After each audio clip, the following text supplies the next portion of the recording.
So, so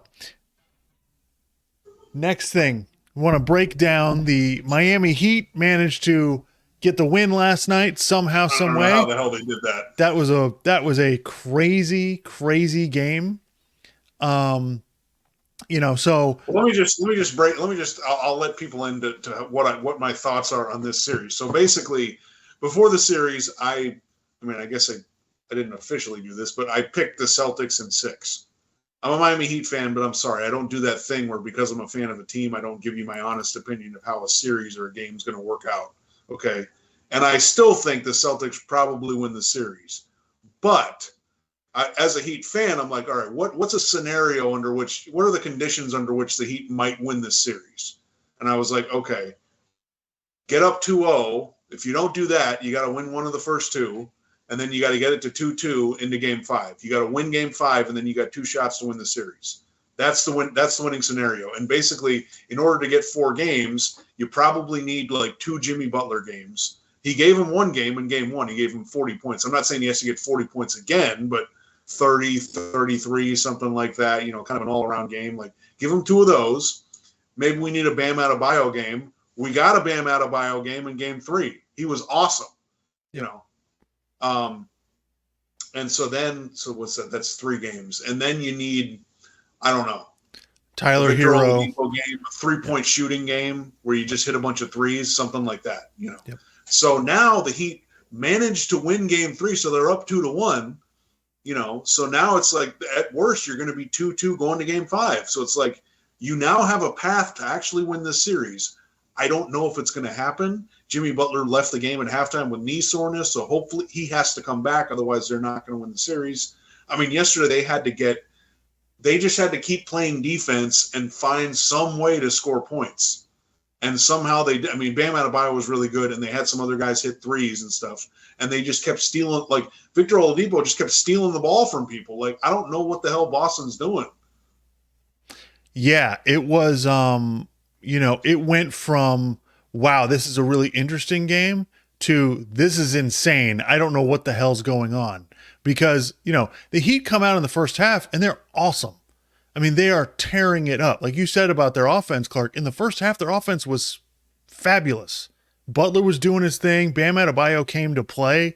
Like he was, taking, Yeah. and that's really, honestly, that's the Heat's best matchup is whoever's trying to guard Bam, because Boston doesn't have anybody to really do anything to him.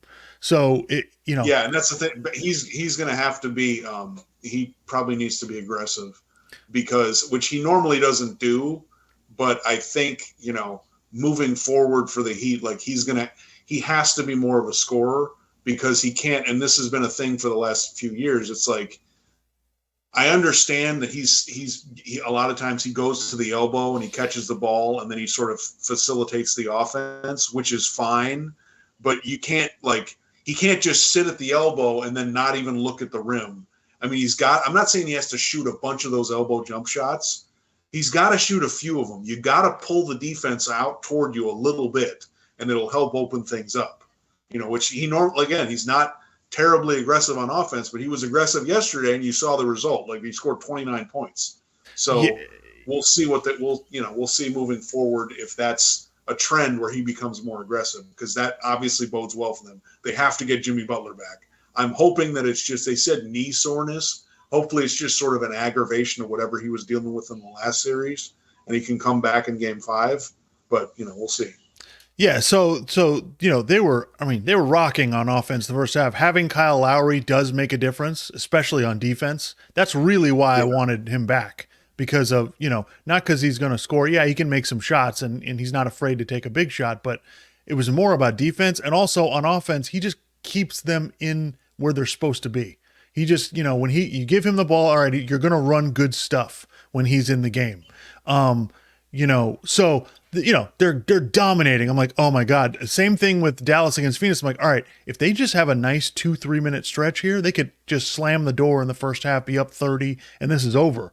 But they basically gave, they gave up a 10-0 run in the last 2 minutes and basically gave that away. So now it's like, all right, it's going to be a game now because they screwed that up. And then Butler doesn't come back.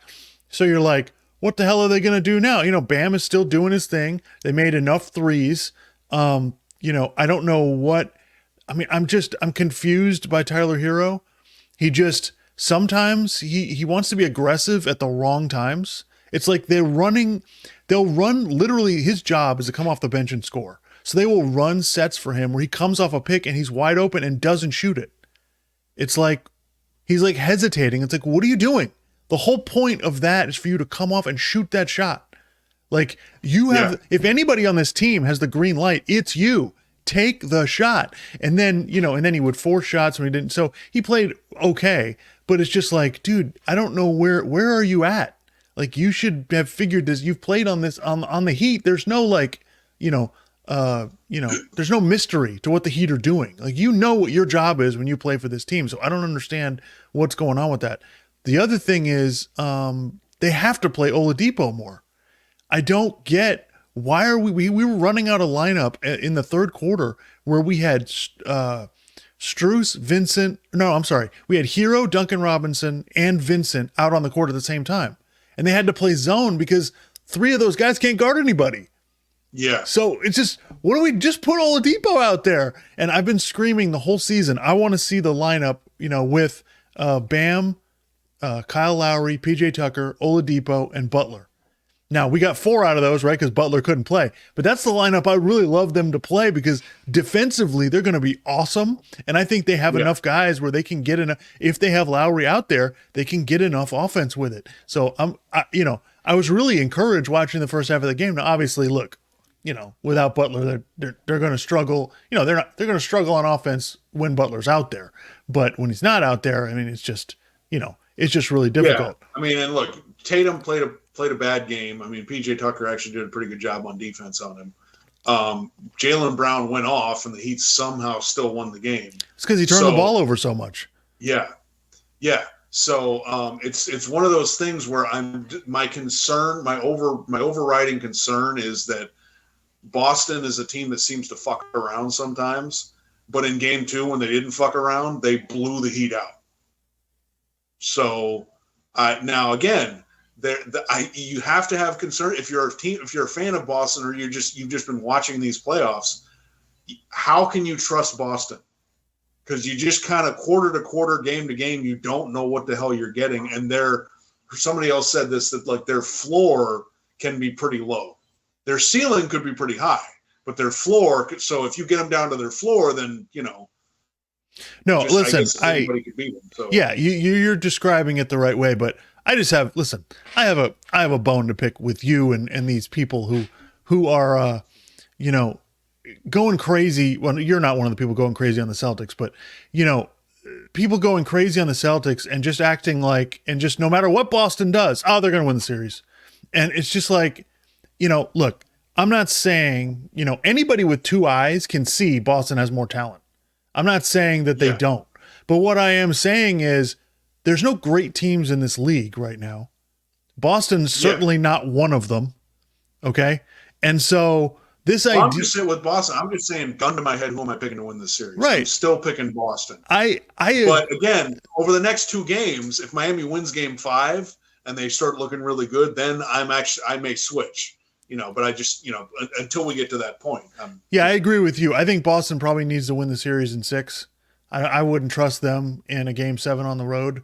I realize they just did against Milwaukee, but Milwaukee's going to. No, they were at home in game 7. Oh, right. That's right. Exactly right. Yeah. So I wouldn't trust them in a game 7 on the road, but I just think like I'm not saying the Heat are world beaters or anything like that, but the idea that Boston is so much better than Miami is ridiculous. They're a little bit better, but this isn't like, oh God, if Miami won, it'd be a crazy upset. No, it wouldn't. No, I wouldn't be like absolutely like, oh my God, I can't, like I wouldn't be totally blown away. I would be a little bit like, wow, I'm impressed. I was a little concerned. I didn't know if they could pull this off, but not like, yeah. Yeah, so I just I'm still not, I'm just not sold on Boston. And I mean, why would you? I mean, and again, it's like with with like Golden State, I have concerns about Golden State. I have concerns about Dallas, outside of Luka, that the other guys being consistent enough, Right. So Yeah, no, listen, but I just think if, obviously the path for Miami is laid out, right? Lowry played in that game. It looked like he didn't get hurt again. So if Butler's playing and they have all the cards on the table, I think they have a great chance to win the series. Especially if Bam Adebayo is going to be aggressive like that, and then you can kind of work that in with him and with Butler and Lowry, and if the other guys, the shooters, are making shots, I can totally see it. Like I said, they got the path that I was explaining. Get it to 2-2 to Game 5. That's definitely going to happen. I mean, could it be 3-1? I would love for that to happen, but again, we'll see. I think Boston's going to. I would assume Boston's going to come ready to play in Game 4. I mean, you would assume, but my goodness, the way they looked in that game, they had 24 turnovers, 19 of them were steals by Miami. It's just, it was like, what is, and the other thing is, like, Tatum and Brown can be so good and so dumb they dribble right into three people. It's like, what are you doing? Like, how many times does the ball need to get stripped from you before you realize, oh, I shouldn't do that? And that's the problem with the Celtics. Why, when Marcus Smart went out, everybody was freaking out because Celtics can't handle the ball. Like, they can't bring the ball up the court. Like, it's, and if I'm Miami, like, I'm hounding them the whole way. I'm guarding them 94 feet because they don't have any ball handlers. So what about the idea that Colin brought this up, and I just think he's just being a lunatic again. Colin Cowherd, that is, on Fox Sports 1. He's one of my favorite people, but he's also got some of the craziest ideas. He was like, you know what, Boston, like, they have to win this. If they can't win this series, like, they got to take a big swing. Like, this is, like, they've got to win. This is, whatever. So he's making the argument, basically, Boston is in a they have to win now mode. And I completely disagree with that, because to me, they have Tatum and Brown under contract. They're young. They're basically in their prime right now. Right. And they will be for several years. To me, I look at it completely differently. Boston has finally, after going through all these machinations of all this crap with their team, have finally figured out, okay, these are our guys. We have these three wings, and we got these bigs. We can switch all this stuff. I think this is the beginning. Absolutely. Me, right? All they have to do. This is Ime Udoka's first year as a head coach. He's obviously a good coach, right? So they obviously hit a home run with hiring him. Tatum and Brown. Tatum's going to get better.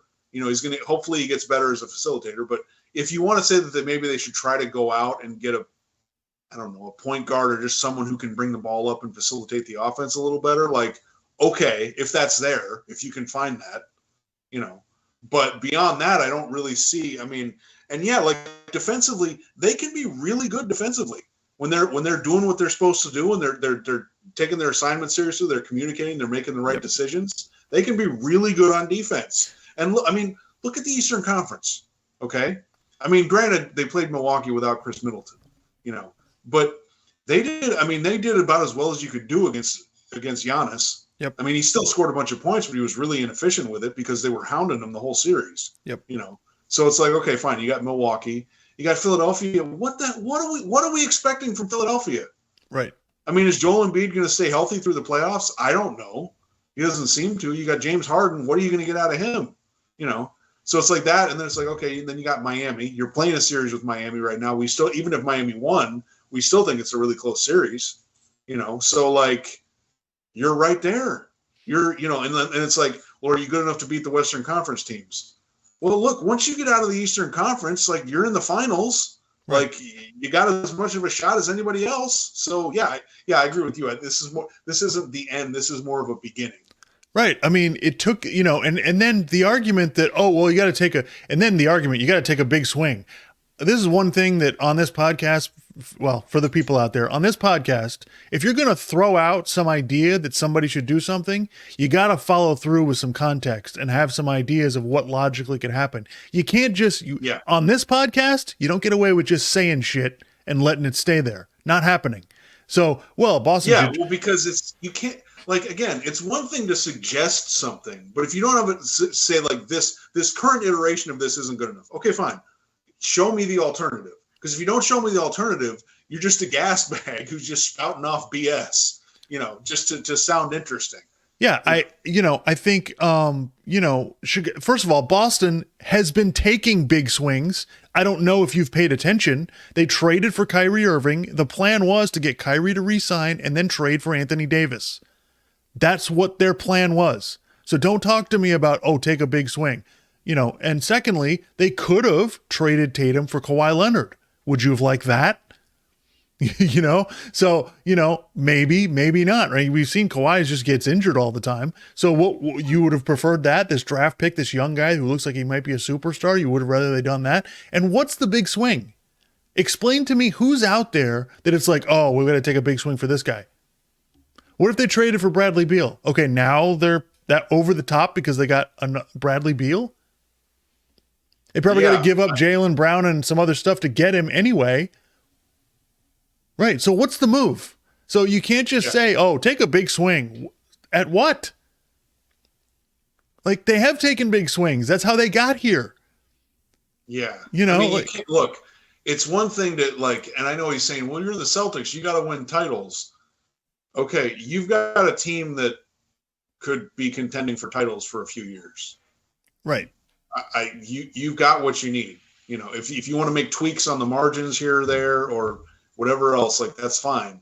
But and the other thing is you got to consider it's just take a big swing. Well, you're part of the reason you're really good is your defense. Okay. So for instance, trade Jaylen Brown for what? And are you going to get back the defender because he's a really good defender too.